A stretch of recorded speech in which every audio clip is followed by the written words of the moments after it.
should you get the Ebox 3.0? Yes, you should.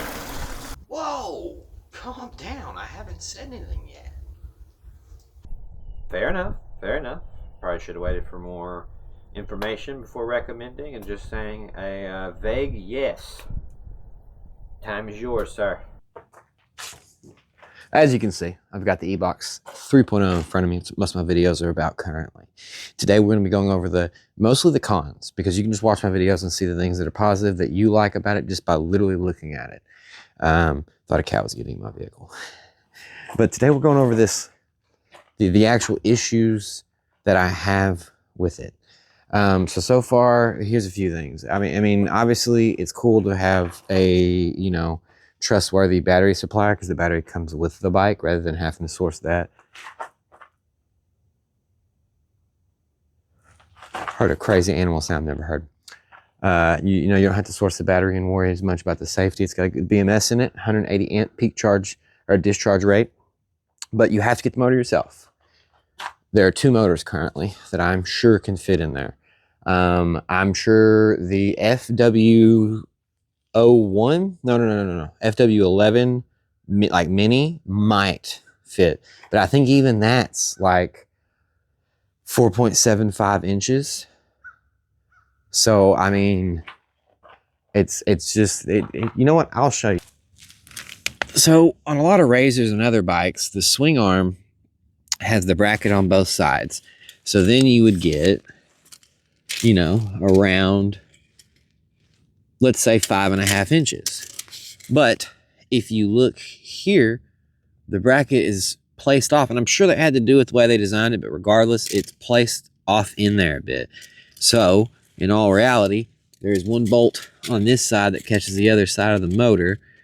This motor is 4.25 inches, and the bracket is around, right around the exact same spot. So you have 4 inches of a motor to work with, which would mean currently, to my knowledge, this motor from Electro & Co., which that's the V1. They did just upgrade it with better internals, or a better magnet, a motor, I should say. They redesigned that.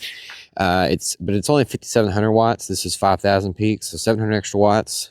Supposedly it's more efficient. I don't know what that would lend to in terms of battery usage, but apparently it works a little bit better. But that's still only two motors, because Ebox Electric sells their own version. It's a 2,500 watt motor. This is a 2,300 watt motor before it's been tuned any or messed with.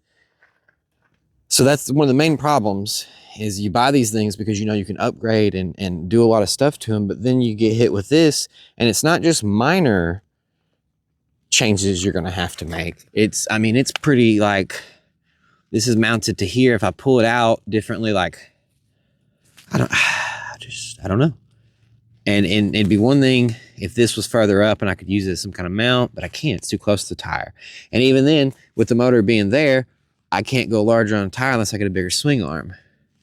I just don't think they have a swing arm made that fits in here like this. So, that's on me. I grabbed a bike real quick. It's still a solid bike, but with the main things in mind of electric vehicles is that I can customize. And as I wanted to grow this thing to be a faster mini bike, damn, realized I can't really. It's unfortunate. So I am going to be getting rid of it. I'm obviously going to need my community's help figuring out which one. The Talari MX4 Street Legal version looks amazing. In my state, I can go get registered. It's $5 a month for insurance. That's doable. That's what I'm looking at right now. But I gotta get rid of this bad boy first. And that's honestly, that is one of the main reasons is the limitations of what it is. Now, I learned to ride on this. I've never ridden in a dirt bike, period. So it was a great thing to learn on. I think this will work amazing for kids. This would give you a lot of room to grow with mode 1, 2, and 3. There ain't much difference between mode 1 and 2, I'll be honest, but hey, whatever. Mode 3 does give you the full 72 volts. They'll be able to top out at 45, and if they're a smaller kid, they'll probably be able to hit 50, especially with the new motors. Now, I will say the actual tires themselves, not the best, but they work. I have had some issues with this bad boy. I know my motor was getting super hot and trying to burn up. Maybe I didn't do proper maintenance to the front tire, but I just don't feel like I should have to lube it every few weeks for it not to lock up and make the motor have to work that much harder. Because like when it's quiet and you're paying attention, it makes an audible. It's having issues moving sometimes, and then other times it's just fine. And then as well, once again, if you actually ride this on the trails, like in one of my past videos, I show you that, I mean, they're kind of intimidating hills, but they're not the most intimidating. As well as, to be honest, I mean, there's not much. Once again, this could be my limited information, and I'm ignorant on it. That's totally possible. But I've been looking into it, and there's not much ability for me to really add any length tires, anything like that, because the wheels just get deflected so easily. I hit a slight rock, and that might be a problem of 110cc dirt bikes with adults on them. That might be the problem, but it about turns me sideways. If I get into a slight rut, it just feels like the tire is not beefy enough to grab on to anything. And like if I stop at a slight incline, it's just like the tire can't, it's like the motor and the tire just can't grab enough. Now I weigh 215 pounds. That's right around the max. I might be closer to 220 right now, but and I'm 6 foot tall. So the height thing isn't the worst. My knees don't bang anything really. Anytime I've fallen on it or wrecked, my knees never really get that messed up from hitting anything. So that's not the concern. It's really just, they limited the size of the motor. I mean, just to show you, I'll put up a few different motors with their specs and measurements. But that was 4¼ inches is the total available room you have to work with putting a motor in there. And that just lends to a problem of this whole beauty of electric customization. So in that accord, I can't recommend it with the goals that I saw in this. Now, if you're just looking for a quick ride, that's cool. The new motor kit, you can't buy the, I don't think you can buy the old one because you have to buy the proper controller and everything. The new one is $700. So $700 plus the $1,849, and this bike might have went up since I bought it as well.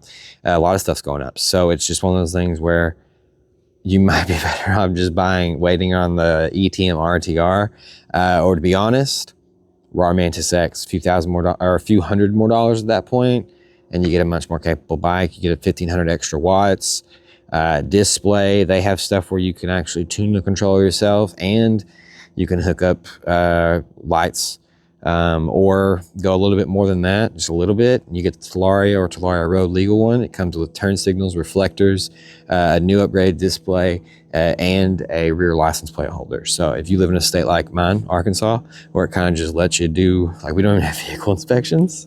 So you can hobble some shit together, and as long as it's not falling apart in front of the person who's looking at it, when you go register it, you're fine. So can do that as long as I can get a bike that actually keep up with traffic. So I'm looking at the Talaria Road legal, and then trying to upgrade the motor because I'm hoping it will hold a larger motor that they already produce. I'm sure it will, just because it's like a Dodge GT to a Dodge Charger base. All the stuff in the GT motor internals fit inside the Dodge base. You just have to put them in there and flash the ECU and stuff like that. So I'm hoping it's just as similar. I can just find a used Talaria motor or a bigger Talaria motor, put it on that bad boy, and then not only is it road legal, it's road capable. And that's the goal with a lot of this, is to actually be able to go cruise on the road and hit the trails, and I can do that. This one, I'm actually this week going to go to a park.